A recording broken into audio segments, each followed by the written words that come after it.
Hi, Carrie Burchill here with another episode of Shine Like a North Star. Our goal in these episodes is to really give you just-in-time insights around leadership so that you can finish up this recording and apply the concepts today. I wanted to share some insights today that really came from a coaching session this week, and that was around one of my clients feeling frustrated with the circumstances at work and their sort of ability to be set up for growth, promotion, success, really being valued at their work, which boils down to the art of self-advocating. So today is going to offer a few tips on how to self-advocate to really set yourself up for greater happiness at work. Because we know if employees are happier, then they're more productive, better problem solvers, more innovative, all the things we need right now. And employees want you to be happy, except if you don't say it, no one's going to know what you want. So that is the very important work of advocating for yourself. So let's talk through, what are some reasons why we really don't self-advocate? Because that's the gap, right? We are frustrated at work, maybe not as happy as we can be, which in turn impacts how we show up at work. And then people might not think of us for the very things that we want out of work. So what gets in the way of self-advocating? Well, it could be a situation where you respect your leader so much that you don't want to disrespect them by saying, hey, you're not doing your job well. Can you please help me with this more? And we'll get into tips so that you don't come across that way. But sometimes we respect our leaders so much that we think that they're going to see it, right? So that can be one reason why we might get away. We might also not want to add to their workload. I mean, we just have so much respect for what they're doing that we don't want to add more pressure, right? So that kind of goes hand in hand. And the third thing is we may not want to be disappointed in their response, or if they say no, they can't do what we're asking for. And so we just avoid all of it by either the pleaser side, respect them, we know that they have it, or we ourselves are self-protecting by not wanting to be disappointed if the person says that. So let's get into some really helpful strategies to help you self-advocate so you can shine like a North Star. Tip number 1, change from whining to offering facts. I remember I was frustrated in a role that I had once, and I remember bolstering the courage to go into my boss and say, I don't feel valued. Like in retrospect, that's not helpful, right? And it's whining. So how could I have changed that into fact, right? Identifying how my work is valued in the organization. State fact, right? The committees that I'm involved in, the meetings that I get, the information that I'm shared, give them facts on how you're not valued if that's what your pinpoint is. For me, that was my thing, right? It didn't help to say I don't feel valued. I mean, my boss is like, I'm sorry, Carrie, right? Not helpful. So change the whining into facts. The second strategy, or the tip, is really to give your leader strategies on how they can help you, right?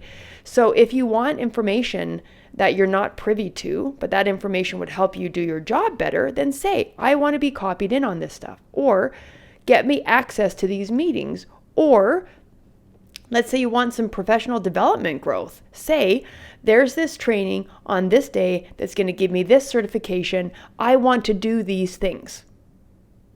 Will you back me up? Give them a strategy that's doable. Now, if my conference or training is in Grand Cayman, yeah, I like how you think, but not realistic, right? We're not going to be flowing to Grand Cayman for a week to attend a conference that might be accessible in your country that you live in. I live in the States. I'm from Canada. It would be smarter to offer those kinds of strategies that's a bit realistic and kind of respects the finances. The third strategy is to really highlight the benefit of whatever you're asking for. So thinking back to my work with the boss that I just did a terrible job communicating my needs, I don't feel valued. I went back after I'd formulated my thoughts a little more and sort of said, what would it look like if I did some consulting work on the side? And my boss, to her credit, said, well, anything you do to grow yourself is just going to benefit the company. So let's talk about what that plan can look like. And so, she had a great point, articulated my self-advocating better than I was doing at the time around, gosh, if you practice your skills in a consulting firm on the side, Carrie, that's going to be great for the company too, because your skills are just going to get practiced and get better. Good point. So let's talk about what the strategy is, back to the previous point, right? So that was really insightful on her part to help me get better at self-advocating. The fourth tip is own it. Own it. Now, it does muster some courage to break through that vulnerability and own it.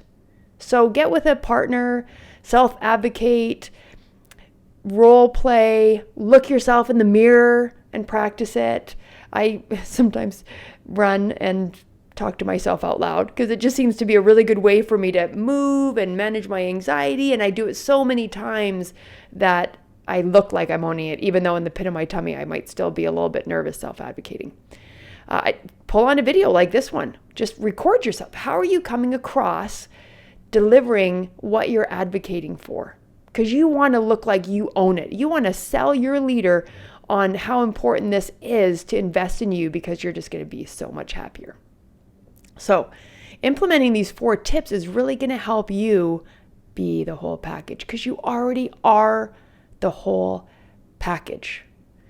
Now let's talk a little bit about what happens if you do implement these 4 strategies and you do self-advocate. What's going to happen out of that? Right? You're going to get what you want. You're going to be positioned to fill your cup. So, when there's so much buzz around well-being and work-life balance and burnout and all of these things, your lack of advocacy, self-advocacy, ironically contributes to your burnout, your feeling frustrated at work, your resilience, your work-life balance, like all of these things, your motivation, how you show up in terms of your success. Yet we still are a little bit shy to self-advocate for all the reasons we've talked about here. Jump over that hurdle. Own it. You are already the whole package. Now, of course, part of my consulting work is to help people muster that courage, get clarity around, of all the things that I can ask for, am I asking for the right stuff? I'd love to partner with you having that conversation. So let's connect, either email, message me, comment on my YouTube site, whatever works for you. Let's be in touch. I would love to help you self-advocate so that you achieve those ambitious goals and you end up in your very happy spot. I'm Carrie Burchill, and we'll see you next week.